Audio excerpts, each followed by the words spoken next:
당신도 알잖아. 우리 형편에 요양원비 감당 못해. 이게 최선이야. 요양원비 걱정을 하지 않아도 되잖아. 한 달에 250만 원씩 나가던 돈을 아낄 수도 있고. 하지만 그 아들은 몰랐습니다. 자신이 버리고 간 그 어머니가 평생 어떤 삶을 살아왔는지를요. 그리고 그 선택이 자신의 인생을 어떻게 바꿔놓을지도요. 영상 시작 전 구독과 좋아요 한번 꼭 눌러주시고요. 지금 어디서 듣고 계신지 댓글로 남겨주시면 그곳으로 따뜻한 위로와 행운을 함께 보내드리겠습니다. 서진우는 차 트렁크에서 짐을 하나씩 꺼내 현관 앞에 내려놓았습니다. 생수 2박스, 라면 한 상자, 그리고 몇 가지 밑반찬이 담긴 플라스틱 통들이었죠. 바닷가 외딴 집 앞에서 그는 잠시 숨을 고르며 주변을 둘러봤습니다. 집은 생각보다 낡았습니다. 페인트가 벗겨진 외벽, 녹슨 대문, 깨진 기와 몇 장이 마당에 나뒹굴고 있었죠. 하지만 진우는 그것들을 보지 않으려 애썼습니다. 대신 눈앞에 펼쳐진 바다를 바라봤습니다. 공기 좋고 조용하고 어머니한테 딱이지. 그는 스스로에게 말했습니다. 누가 듣는 것도 아닌데 마치 누군가를 설득하듯 중얼거렸죠. 뒤쪽에서는 어머니 장옥선이 천천히 차에서 내리고 계셨습니다. 79세의 나이답지 않게 혼자 힘으로 내리셨지만 다리가 불편한 탓에 움직임이 느렸습니다. 진우는 어머니 쪽을 힐끗 보다가 시선을 돌렸습니다. 눈이 마주치면 뭔가 말씀하실 것 같았거든요. 그는 서둘러 짐을 집 안으로 옮기기 시작했습니다. 집 안은 먼지 냄새가 가득했습니다. 오랫동안 사람이 살지 않았던 흔적이 역력했죠.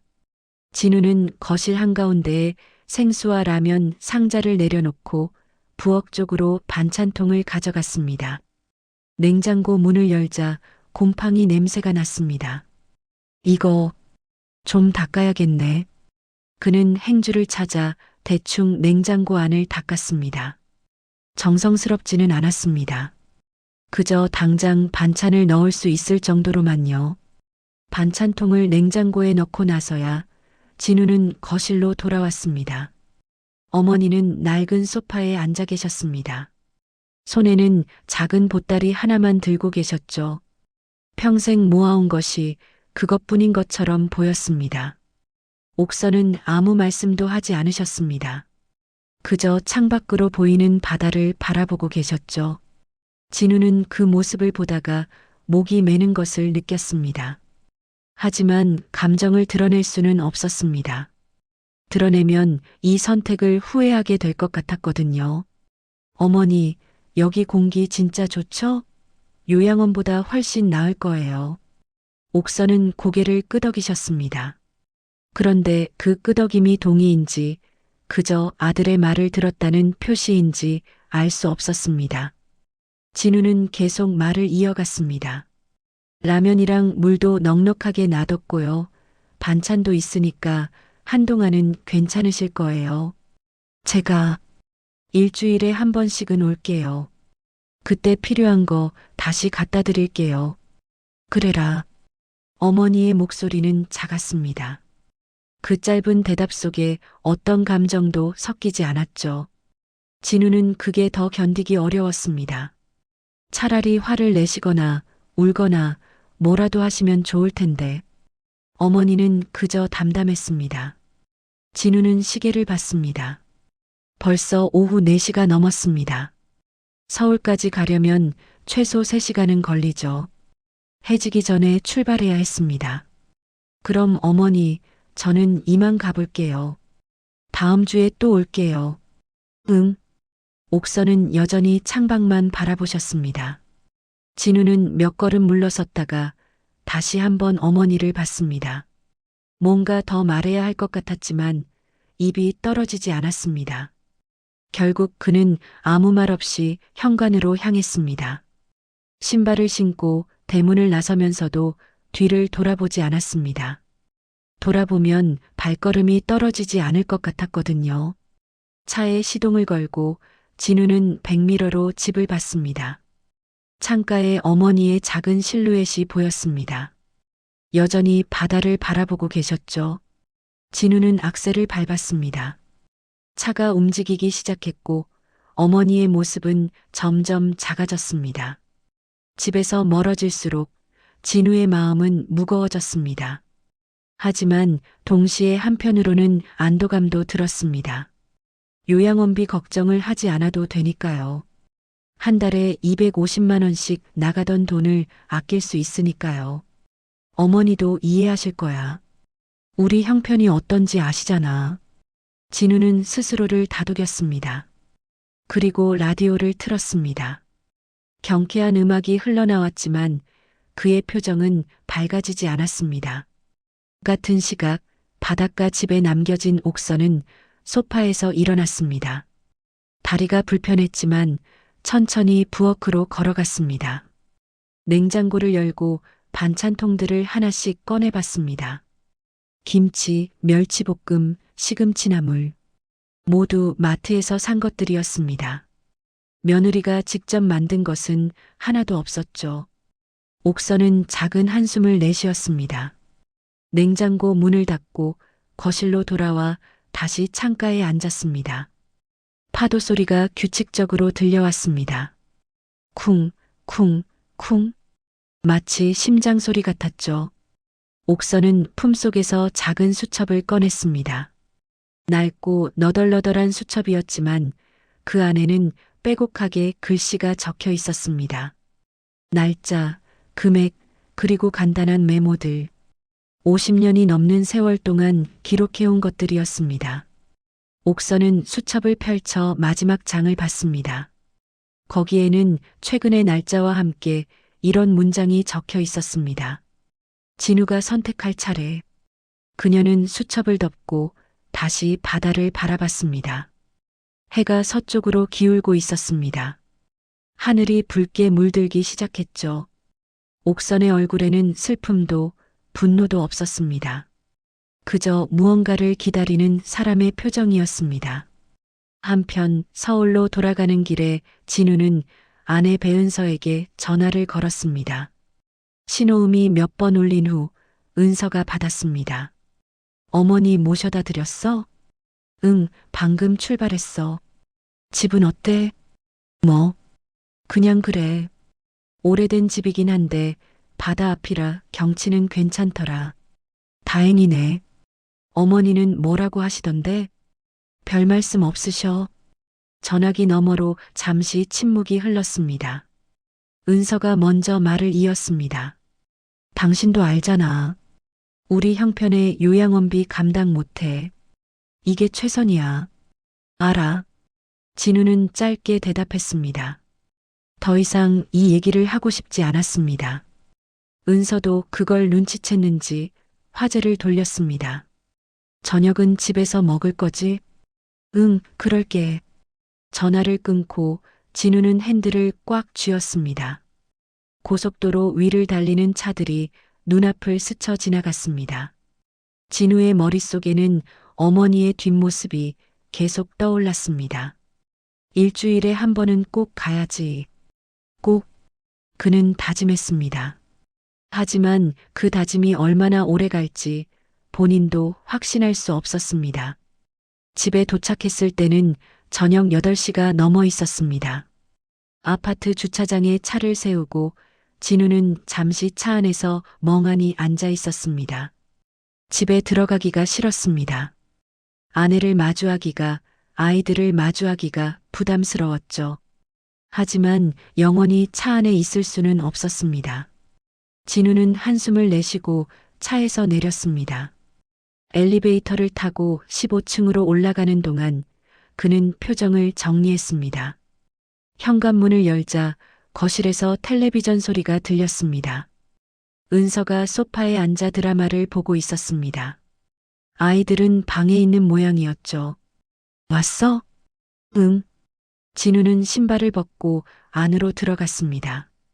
은서는 텔레비전에서 눈을 떼지 않은 채 물었습니다. 힘들었겠다. 씻고 저녁 먹어. 그래. 진우는 욕실로 향했습니다.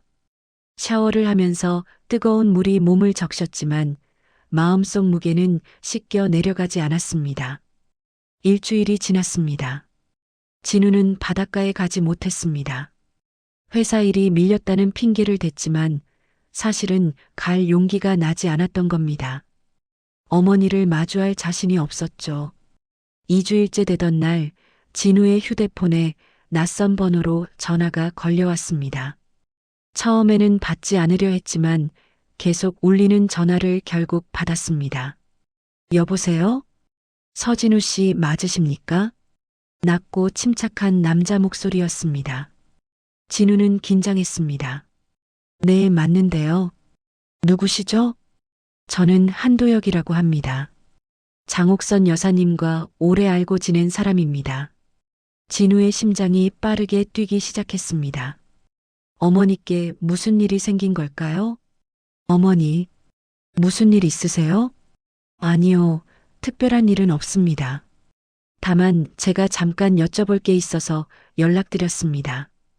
혹시 시간 되실 때 한번 뵐 수 있을까요? 무슨 용건이신데요? 전화로 말씀드리기엔 조금 긴 내용입니다. 어머님과 관련된 얘기인데 서진우 씨께서 알아두셔야 할 것 같아서요. 진우는 불안했습니다. 하지만 거절할 수도 없었습니다. 알겠습니다. 언제가 좋으실까요? 내일 오후 2시 서울역 근처 커피숍에서 뵙겠습니다. 제가 위치 문자 보내드리겠습니다. 네. 전화가 끊어졌습니다. 진우는 휴대폰을 내려다봤습니다. 한도혁이라는 이름은 들어본 적이 없었습니다. 어머니께서 누군가와 그렇게 오래 알고 지냈다는 것도 처음 듣는 얘기였죠. 그날 밤 진우는 잠을 이루지 못했습니다. 내일 무슨 얘기를 들을지 불안했습니다. 혹시 어머니가 아프신 건 아닐까? 혹시 그 집에서 무슨 사고가 난 건 아닐까? 온갖 생각이 머릿속을 스쳤습니다. 다음 날 오후 진우는 약속 장소에 나갔습니다. 서울역 근처의 조용한 커피숍이었습니다. 안으로 들어서자 창가 자리에 앉아 있는 중년 남자가 눈에 들어왔습니다. 깔끔한 정장 차림에 회색 머리를 단정하게 빗어넘긴 모습이었습니다. 나이는 50대 초반쯤으로 보였죠. 그가 진우를 보자 자리에서 일어났습니다. 서진우 씨십니까? 네, 맞습니다. 한도혁입니다. 앉으시죠. 두 사람은 마주 앉았습니다. 한도혁은 커피를 권했지만 진우는 사양했습니다. 빨리 용건을 듣고 싶었습니다. 그래서 무슨 일로 절 찾으신 건가요? 한도혁은 서류 가방에서 얇은 봉투 하나를 꺼냈습니다. 그리고 진우 앞에 놓았습니다. 이게 뭔데요? 열어보시죠. 진우는 봉투를 열었습니다. 안에는 몇 장의 서류가 들어 있었습니다. 은행 잔고 증명서, 부동산 등기부등본, 그리고 명예 확인서. 진우의 눈이 커졌습니다. 서류에 적힌 이름은 장옥선이었습니다. 그리고 그 옆에 적힌 금액과 부동산 목록을 보고 진우는 숨이 막혔습니다. 이게 대체 어머님 명의입니다. 한도혁의 목소리는 여전히 침착했습니다. 감정의 기복이 없었죠. 말도 안 돼요. 우리 어머니가 이런 걸 가지고 계실 리가. 가지고 계십니다. 50년 넘게 모으신 겁니다. 진우는 서류를 다시 봤습니다. 예금만 해도 10억이 넘었습니다. 부동산은 서울과 지방에 몇 채씩 있었죠. 모두 합치면 30억은 좋게 넘을 금액이었습니다. 이건 진짜예요? 진짜입니다. 제가 어머님의 재산 관리를 도와드린 지 20년이 넘었습니다. 진우의 손이 떨렸습니다. 머릿속이 하얗게 변했습니다. 그럼 왜 지금까지, 왜 저한테 아무 말씀도? 그건 어머님의 선택이셨습니다. 한도혁은 잠시 커피를 한 모금 마셨습니다. 그리고 창밖을 바라보며 말을 이었습니다. 어머님은 서진우 씨가 돈에 휘둘리지 않기를 바라셨습니다. 그래서 평생 가난하게 사셨죠. 시장일, 청소일, 공사장일 모두 진짜로 하신 겁니다. 그렇게 번 돈을 조금씩 모으셨고요. 진우는 아무 말도 할 수 없었습니다. 하지만 이제는 서진우 씨가 알아야 할 때라고 판단하셨나 봅니다. 제가 알아야 할 때라니요? 한도혁은 진우를 똑바로 봤습니다. 그의 눈빛은 차가웠습니다. 어머님을 바닷가에 두고 오셨죠? 진우는 얼굴이 하얗게 질렸습니다. 그건 형편이 어려워서 형편이 어려운 게 아니었습니다. 마음이 어려웠던 거죠. 한도혁의 말은 부드러웠지만 그 안에 담긴 의미는 날카로웠습니다. 진우는 고개를 숙였습니다. 변명할 말이 없었습니다. 어머님은 화내지 않으셨습니다. 다만 서진우 씨가 무엇을 선택할지 지켜보고 싶다고 하셨죠. 선택이요? 네. 앞으로 일어날 일들 속에서 서진우 씨가 어떤 선택을 하실지요. 진우는 불안했습니다. 무슨 일이 일어난다는 거죠? 한도혁은 대답하지 않았습니다. 그저 자리에서 일어났습니다. 오늘은 이만 가보겠습니다. 그 서류는 가져가세요. 필요하실 겁니다. 잠깐만요. 제대로 설명 좀 해주세요. 하지만 한도혁은 뒤도 돌아보지 않고 커피숍을 나갔습니다. 진우는 그 자리에 멍하니 앉아 있었습니다. 손에는 여전히 서류가 들려 있었죠. 그날 밤 진우는 서류를 몇 번이고 다시 봤습니다. 믿을 수가 없었습니다. 어머니가 그렇게 많은 돈을 가지고 계셨다니. 그런데 왜 평생 가난하게 사셨을까? 왜 자신에게 말씀하지 않으셨을까? 그리고 한도혁의 마지막 말이 계속 맴돌았습니다. 앞으로 일어날 일들. 대체 무슨 일이 일어난다는 걸까요? 이틀 후 진우에게 날벼락이 떨어졌습니다. 회사 대표가 긴급 회의를 소집했습니다. 직원들이 회의실에 모이자 대표는 무거운 표정으로 입을 열었습니다. 여러분, 죄송합니다만 회사 사정이 어려워져서 구조조정을 할 수밖에 없게 됐습니다. 회의실이 술렁였습니다. 진우의 가슴이 철렁 내려앉았습니다. 이번 달 말까지 절반 정도의 인원을 정리할 예정입니다. 대상자분들께는 개별 통보해드리겠습니다. 회의가 끝나고 진우는 자리로 돌아왔습니다. 손이 떨렸습니다. 15년을 다닌 회사였습니다. 설마 자신이 잘리겠냐고 생각했지만 불안은 가시지 않았죠. 그날 오후 인사팀에서 연락이 왔습니다. 진우는 심장이 멎는 것 같았습니다. 인사팀장실로 가는 복도가 끝없이 길게 느껴졌습니다.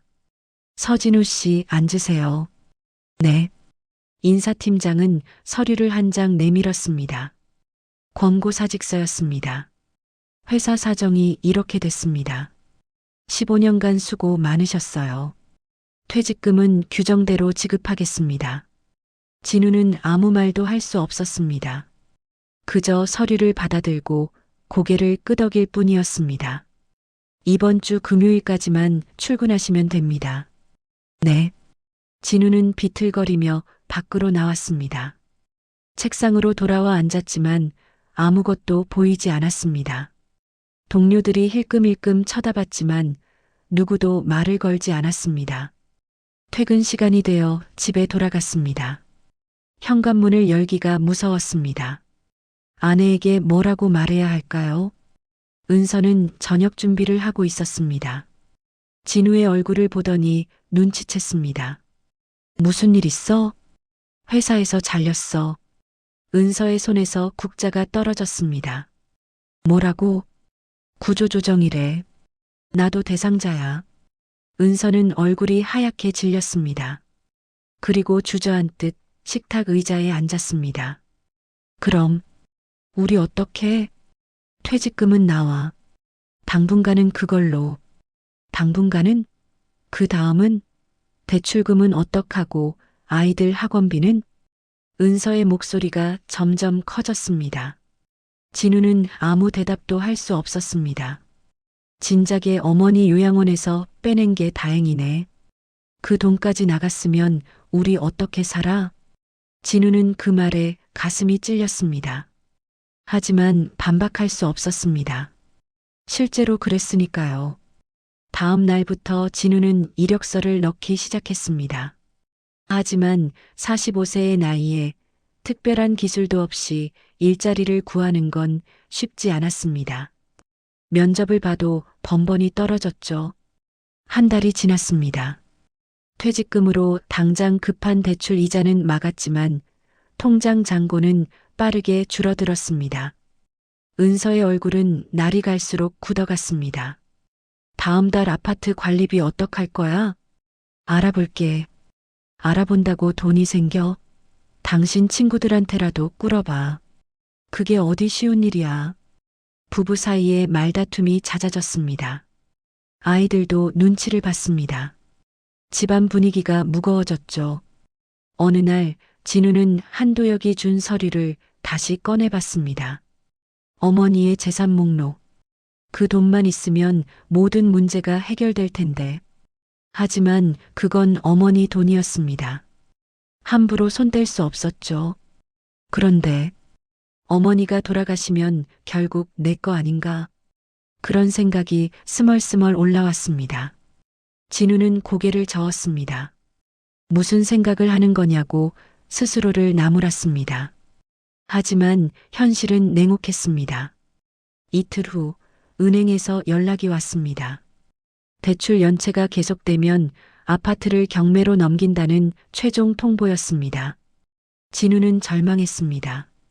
15층 아파트 거실 창가에 서서 아래를 내려다봤습니다. 이렇게 떨어지면 모든 게 끝날까? 그런 생각까지 들었습니다. 그때 휴대폰이 울렸습니다. 한도혁이었습니다. 여보세요. 서진우 씨, 저 한도혁입니다. 내일 오전에 잠깐 뵐 수 있을까요? 무슨 일이신데요? 어머님께서 전하실 말씀이 있으시답니다. 진우는 가슴이 두근거렸습니다. 어머니가요? 네. 내일 오전 10시 지난번 그 커피숍에서 뵙겠습니다. 전화가 끊어졌습니다. 진우는 핸드폰을 꽉 쥐었습니다. 어머니께서 무슨 말씀을 하시려는 걸까요? 다음 날 오전 진우는 약속 장소에 나갔습니다. 한도혁은 이미 와 있었습니다. 이번에는 그 옆에 다른 사람도 앉아 있었습니다. 정장을 입은 40대 정도의 남자였죠. 앉으시죠. 소개하겠습니다. 이분은 변호사 임재훈 씨입니다. 진우는 긴장했습니다. 변호사까지 왔다는 건 법적인 문제가 있다는 뜻이었습니다. 무슨 일이신가요? 임재훈 변호사가 서류 봉투를 꺼냈습니다. 장옥선 여사님께서 유언을 남기셨습니다. 유언이요? 어머니가 왜? 아직 돌아가신 건 아닙니다. 다만 생전의 재산 처분에 대한 의사를 명확히 하고 싶다고 하셨습니다. 변호사는 서류를 펼쳤습니다. 어머님의 전 재산은 사회복지법인에 기부하기로 하셨습니다. 뭐라고요? 진우는 벌떡 일어섰습니다. 그게 무슨 말씀이세요? 말 그대로입니다. 어머님께서 평생 모으신 재산 약 32억 원 상당의 현금과 부동산을 모두 기부하신다는 유언장에 서명하셨습니다. 그럴 리가 없어요. 어머니가 왜 그런 결정을? 한도혁이 조용히 말했습니다. 서진우 씨께 물려줄 가치가 없다고 판단하셨습니다. 진우는 주먹을 불끈 쥐었습니다. 제가 뭘 잘못했다고 바닷가에 두고 오셨잖습니까? 한도혁의 목소리는 여전히 차분했습니다. 간병비가 아까워서 어머니를 버리셨죠. 진우는 할 말을 잃었습니다. 하지만 어머님은 아직 기회를 주고 싶어 하십니다. 기회요? 네. 만약 서진우 씨께서 한 달 안에 어머님을 직접 모시고 온다면 유언을 다시 검토하시겠답니다. 한 달 안에요? 네. 단 조건이 있습니다. 변호사가 다른 서류를 꺼냈습니다. 어머님을 모시러 가는 그 순간부터 서진우 씨의 모든 재산은 동결됩니다. 통장, 카드, 부동산, 모든 것이요. 그게 무슨 어머님께서 평생 무일푼으로 살아가셨던 것처럼 서진우 씨도 그렇게 살아보라는 뜻입니다. 진우는 입이 떡 벌어졌습니다. 그건 말도 안 돼요. 말씀 안 드렸습니까? 이건 기회입니다. 거부하셔도 됩니다. 다만 그 순간 어머님의 유언은 확정되고 서진우 씨는 한 푼도 받지 못하십니다. 진우는 눈앞이 캄캄했습니다. 한 달, 빈털터리로 살라는 거예요? 어머님은 50년을 그렇게 사셨습니다. 서진우 씨는 한 달만 견디시면 됩니다. 진우는 고민했습니다. 하지만 선택의 여지가 없었습니다. 지금 상황에서 30억을 포기할 수는 없었습니다. 알겠습니다. 하겠습니다. 현명한 선택이십니다. 변호사는 서류에 서명을 받았습니다. 그 순간부터 진우의 모든 재산이 동결됐습니다. 집에 돌아온 진우는 은서에게 사실대로 말했습니다. 은서는 믿을 수 없다는 표정이었습니다. 그럼 지금 당장 우리 통장에서 돈을 못 쓴다는 거야? 한 달만이야. 한 달만 버티면 돼. 한 달을 어떻게 버텨? 우리 먹고 살 돈은? 내가 어떻게든 해볼게. 하지만 진우에게도 확신은 없었습니다. 다음 날부터 진우의 지옥이 시작됐습니다. 통장은 모두 동결됐고 신용카드도 사용할 수 없었습니다. 아파트 관리비도 낼 수 없었죠. 일주일이 지나자 관리사무소에서 독촉이 들어왔습니다. 은서는 진우를 보는 눈빛이 차갑게 변했습니다. 당신 때문에 우리 가족이 거지 됐어. 미안해. 조금만 참아줘. 조금? 한 달이나 남았어. 집안 분위기는 최악이었습니다. 아이들도 밥을 거르는 날이 생겼습니다. 진우는 견딜 수가 없었습니다. 그는 거리로 나갔습니다. 주머니에는 동전 몇 개밖에 없었습니다.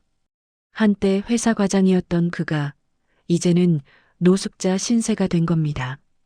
공원 벤치에 앉아 있는데 옆에 할머니 한 분이 다가왔습니다. 70대쯤 되어 보였습니다. 손에는 큰 비닐봉지를 들고 계셨죠. 젊은 양반이 왜 여기 앉아 계세요? 진우는 대답하지 않았습니다. 할머니는 옆에 앉으며 말했습니다. 힘든 일 있으세요? 네. 나도 그랬어요.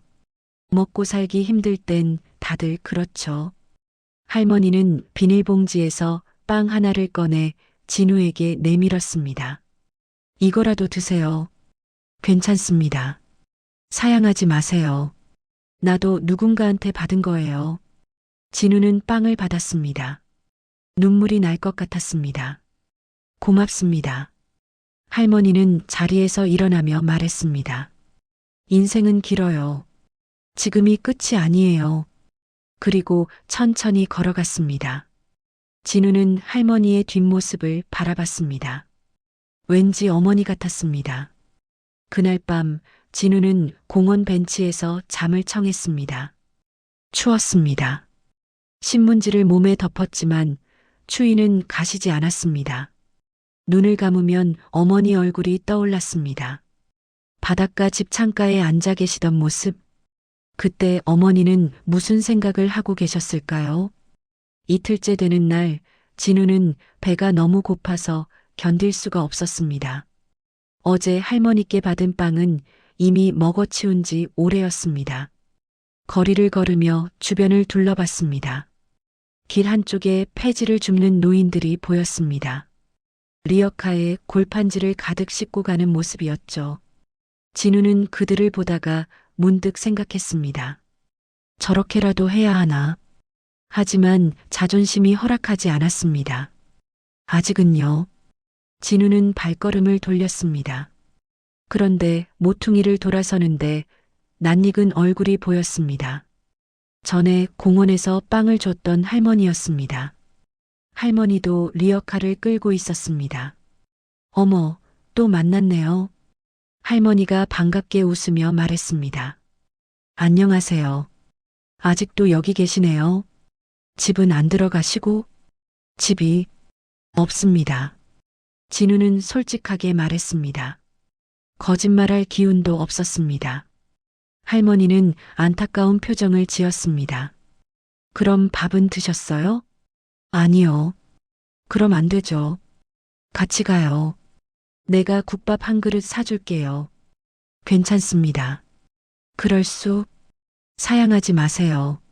나도 누군가의 도움으로 여기까지 왔어요. 할머니는 리어카를 한쪽에 세우고 진우를 데리고 근처 국밥집으로 갔습니다. 허름한 식당이었지만 진우에게는 최고급 레스토랑처럼 느껴졌습니다.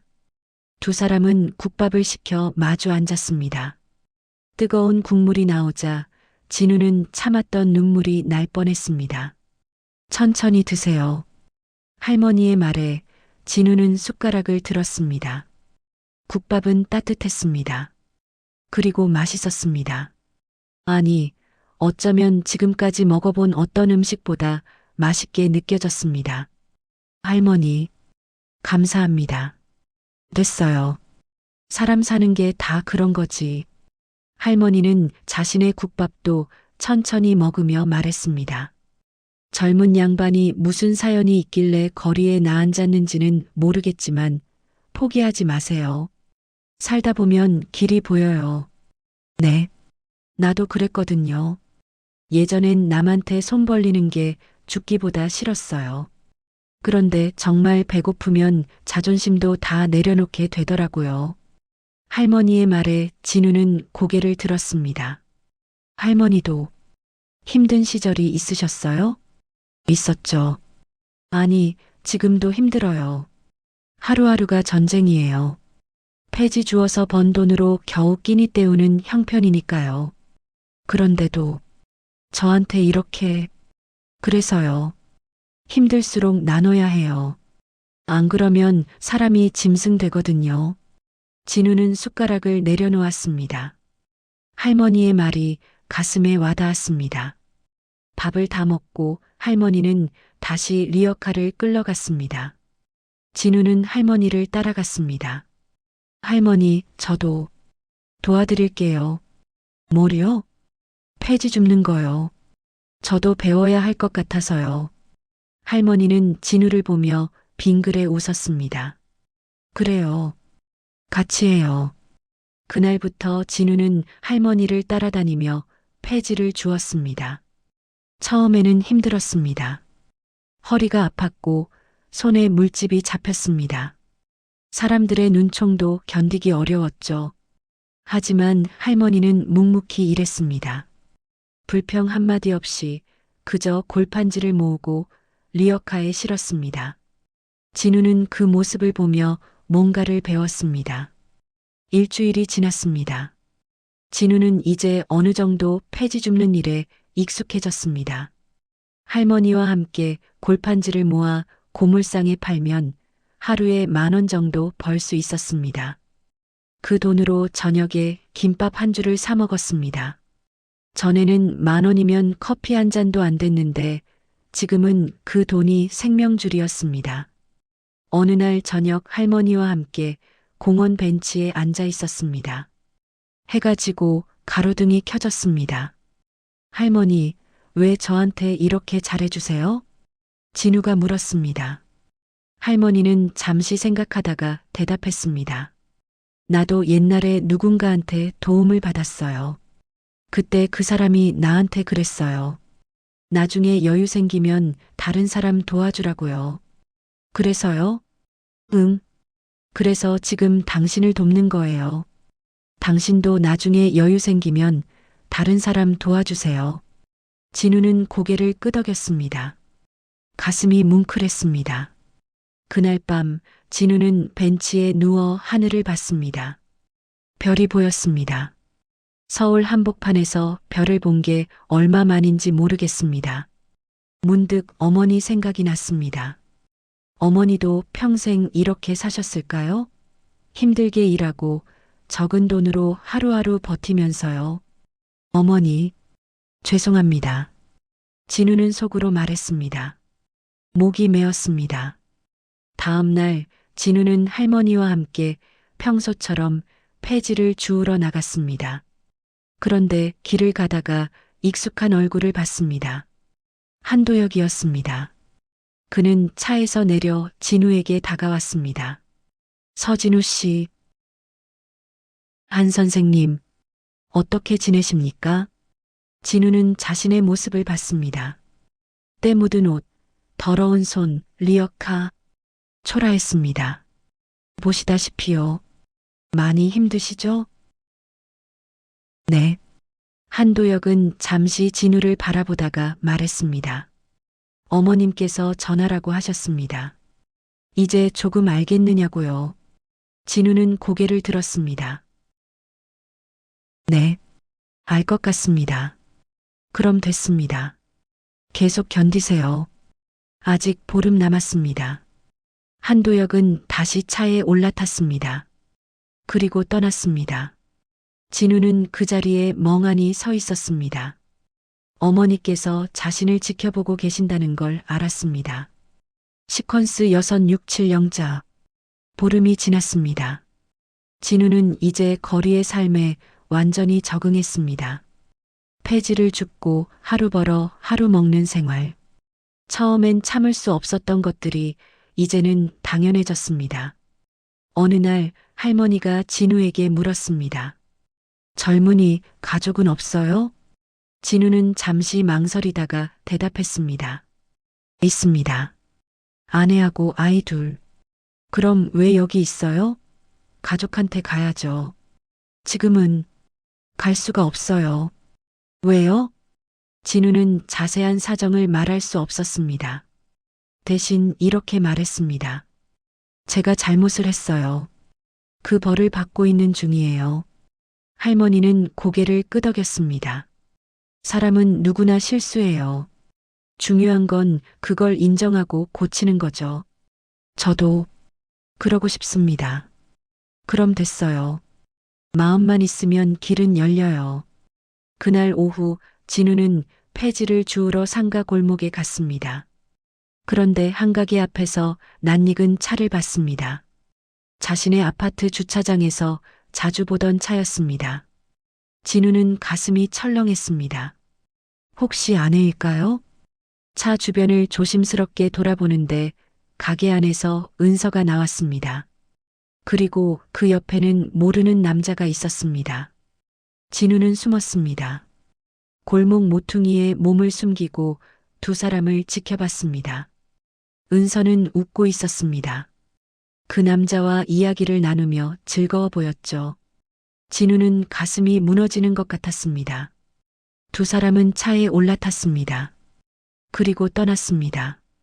진우는 그 자리에 주저앉았습니다. 이런 식으로까지 나를 버리는 건가? 배신감이 밀려왔습니다. 하지만 동시에 이해도 됐습니다.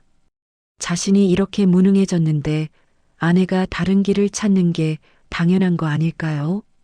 진우는 폐지 줍는 일도 손에 잡히지 않았습니다. 공원으로 돌아와 벤치에 앉았습니다. 할머니가 옆에 와서 앉았습니다. 무슨 일 있어요? 얼굴이 안 좋은데. 아무것도 아닙니다. 거짓말. 얼굴에 다 쓰여 있어요. 진우는 한숨을 내쉬었습니다. 할머니 사람은 언제까지 견뎌야 하나요? 왜요? 포기하고 싶어요? 모르겠어요. 뭘 위해 이렇게 사는지. 할머니는 잠시 하늘을 올려다봤습니다. 나도 그런 적 있어요. 사는 게 너무 힘들어서 그냥 다 놓아버리고 싶을 때요. 어떻게 하셨어요? 버텼어요. 그냥 하루하루를. 그게 답인가요? 답은 나중에 찾아져요. 지금은 그냥 버티는 게 답이에요. 진우는 할머니의 말을 곱씹었습니다. 며칠이 더 지났습니다. 진우는 여전히 폐지를 주우며 하루를 보냈습니다. 그러던 어느 날 고물상 주인이 진우에게 말했습니다. 아저씨, 일 하나 맡아볼래요? 무슨 일인데요? 창고 정리하는 일이에요. 하루 5만 원 줄게요. 5만 원. 진우에게는 큰 돈이었습니다. 하겠습니다. 진우는 하루 종일 창고를 정리했습니다. 먼지가 가득하고 무거운 짐들을 옮겨야 했지만 불평하지 않았습니다. 오히려 일할 수 있다는 게 감사했습니다. 저녁이 되어 고물상 주인이 현금 5만 원을 건넸습니다. 수고했어요. 감사합니다. 진우는 돈을 받아들었습니다. 손이 떨렸습니다. 이렇게 돈을 벌어본 게 얼마만인지 모르겠습니다. 그날 밤 진우는 할머니를 찾아갔습니다. 할머니, 이거 받으세요. 진우는 10,000원을 건넸습니다. 이게 뭐예요? 할머니가 저한테 베풀어 주신 거 갚는 거예요. 아이고, 이럴 필요 없는데. 받으세요. 제가 드리고 싶어서 그래요. 할머니는 진우의 손을 꽉 잡았습니다. 고마워요, 젊은이. 당신 마음 잘 받았어요. 진우는 웃었습니다. 오랜만에 진심으로 웃는 것 같았습니다. 한 달이 거의 다 되어 갔습니다. 진우는 이제 며칠만 더 버티면 된다는 생각에 조금씩 힘이 났습니다. 그런데 어느 날 한도혁에게서 연락이 왔습니다. 서진우 씨, 내일 어머님을 모시러 가셔야 합니다. 네, 알겠습니다. 차표는 제가 준비해 드리겠습니다. 내일 오전 9시에 서울역으로 나오세요. 전화가 끊어졌습니다. 진우는 가슴이 두근거렸습니다. 드디어 어머니를 뵙는 날이 왔습니다. 다음 날 아침 진우는 할머니에게 인사를 했습니다. 할머니, 저 이제 가봐야 할 것 같아요. 어디로요? 어머니한테 가요. 할머니는 빙그레 웃었습니다. 그래야죠. 늦기 전에 가세요. 할머니, 정말 감사했습니다. 할머니 아니었으면 전 못 버텼을 거예요. 됐어요. 당신 덕분에 나도 외롭지 않았어요. 두 사람은 포옹했습니다. 진우의 눈가가 촉촉해졌습니다. 서울역에 도착하자 한도혁이 기다리고 있었습니다. 그리고 그 옆에 차량이 준비되어 있었죠. 타세요. 바닷가까지 3시간 걸립니다. 진우는 차에 올랐습니다. 창밖 풍경이 스쳐 지나갔습니다. 한 달 전 어머니를 모셔다 드릴 때도 이 길을 지나갔었죠. 그때와 지금 진우의 마음은 완전히 달라져 있었습니다. 바닷가에 도착했습니다. 차에서 내리자 바닷바람이 얼굴을 스쳤습니다. 진우는 그 집으로 걸어갔습니다. 대문을 열고 들어서자 마당에 어머니가 계셨습니다. 빨래를 널고 계셨죠. 어머니. 옥선은 고개를 들었습니다. 아들을 봤습니다. 그리고 빨래 집게를 바구니에 내려놓았습니다. 왔구나. 네. 어머니. 진우는 어머니 앞에 무릎을 꿇었습니다. 그리고 머리를 조아렸습니다. 죄송합니다. 정말 죄송합니다. 옥선은 아무 말씀도 하지 않으셨습니다. 그저 아들을 내려다보셨죠. 일어나라. 어머니. 일어나라니까. 진우는 천천히 일어났습니다. 어머니는 진우의 손을 잡았습니다. 거칠고 굳은 살 가득한 손이었습니다. 많이 힘들었겠구나. 네. 그래도 견뎠지? 네. 어머니. 옥선은 작게 미소 지었습니다. 이제 조금 알겠느냐? 내가 평생 어떻게 살았는지. 네. 알 것 같습니다. 진우의 눈에서 눈물이 흘러내렸습니다. 어머니, 정말 죄송합니다. 제가 너무 못났습니다. 울지 마라. 남자가. 옥선은 진우의 눈물을 닦아주셨습니다. 어머니는 저를 용서하실 수 있으세요? 옥선은 잠시 침묵했습니다. 그리고 말했습니다. 용서는 내가 앞으로 어떻게 사느냐에 달렸다. 네, 이번 한 달은 내가 배우는 시간이었어. 하지만 진짜 시험은 지금부터야. 옥선은 집 안으로 들어갔습니다. 진우도 따라 들어갔습니다. 거실 탁자 위에 서류 봉투가 놓여 있었습니다.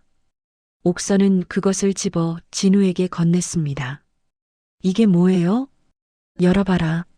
진우는 봉투를 열었습니다. 안에는 재산 목록과 함께 한 장의 편지가 들어 있었습니다. 편지에는 이렇게 쓰여 있었습니다. 진우야, 이 돈은 내가 평생 쓰고도 남을 만큼 많다. 하지만 이 돈으로 사람을 살릴 수도 죽일 수도 있단다. 내가 선택해라. 이 돈을 어떻게 쓸 것인지. 그 선택이 너를 사람으로 만들 수도 짐승으로 만들 수도 있어. 진우는 편지를 읽고 또 읽었습니다. 손이 떨렸습니다. 어머니, 이건 내 평생 모은 돈이다. 너 주려고 모은 게 아니야. 하지만 내가 제대로 쓸 수 있다면 주마. 저는 서두르지 마라. 천천히 생각해. 옥선은 부엌으로 갔습니다. 그리고 밥을 차리기 시작했습니다. 진우는 거실에 앉아 서류를 봤습니다. 30억이 넘는 돈. 이 돈이면 모든 문제가 해결됩니다. 빚도 갚고 집도 지키고 아이들도 편하게 살 수 있죠. 하지만 그게 전부일까요? 진우는 한 달 동안 거리에서 만난 사람들을 떠올렸습니다. 폐지 줍는 할머니, 고물상 주인, 노숙자들. 그들도 다 사람이었습니다. 돈이 없어도 사람답게 살아가는 사람들이었죠. 이 돈을 어떻게 써야 하지? 진우는 고민에 빠졌습니다. 저녁을 먹으며 진우는 어머니께 물었습니다.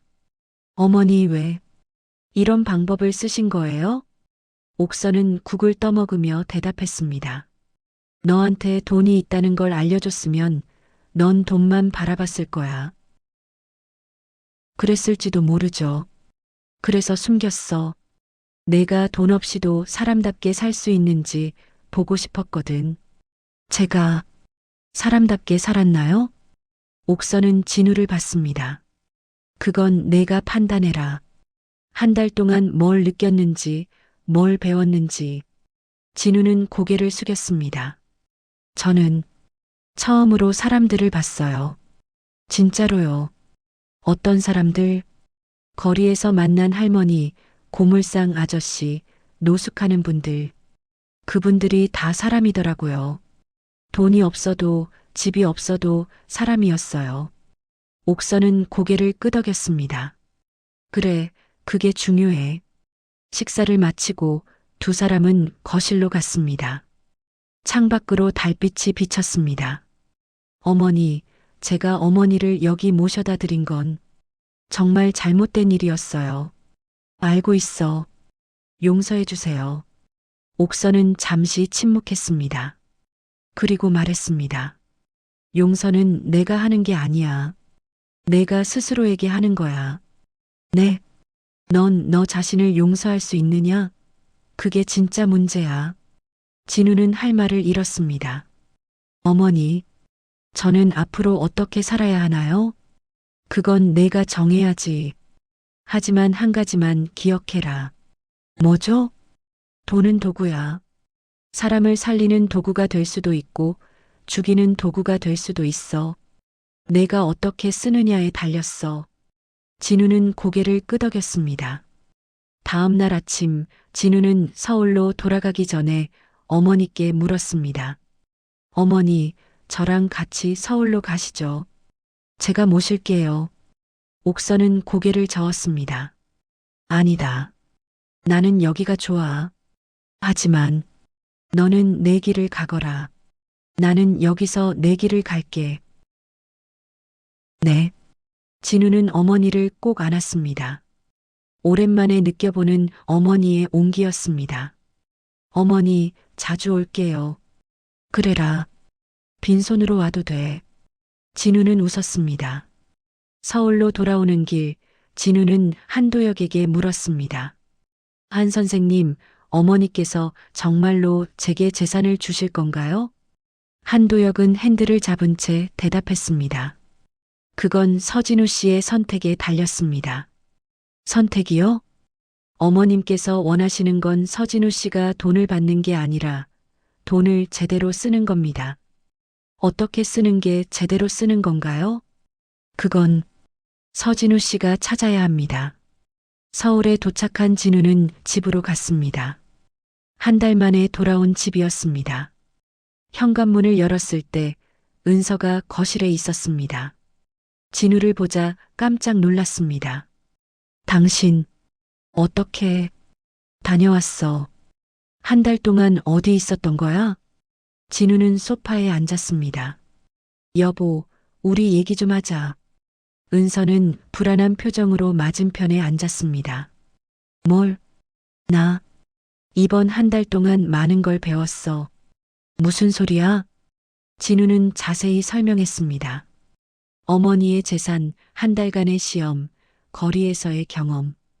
은서는 믿을 수 없다는 표정이었습니다. 그러니까 시어머니가 돈이 그렇게 많았다고? 응.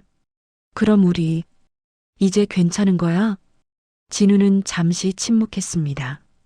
그건 내가 어떻게 선택하느냐에 달렸어. 무슨 말이야? 여보, 우리 다시 시작하자. 돈보다 더 중요한 걸 찾으면서 살자. 은서는 이해할 수 없다는 표정이었습니다. 당신 정신 나간 거 아니야? 돈보다 중요한 게 어디 있어? 있어. 사람이야. 진우는 은서의 손을 잡았습니다. 미안해. 그동안 나한테만 집중하고 너한테는 신경 못 썼어. 앞으로는 달라질게. 은서는 진우의 눈을 봤습니다.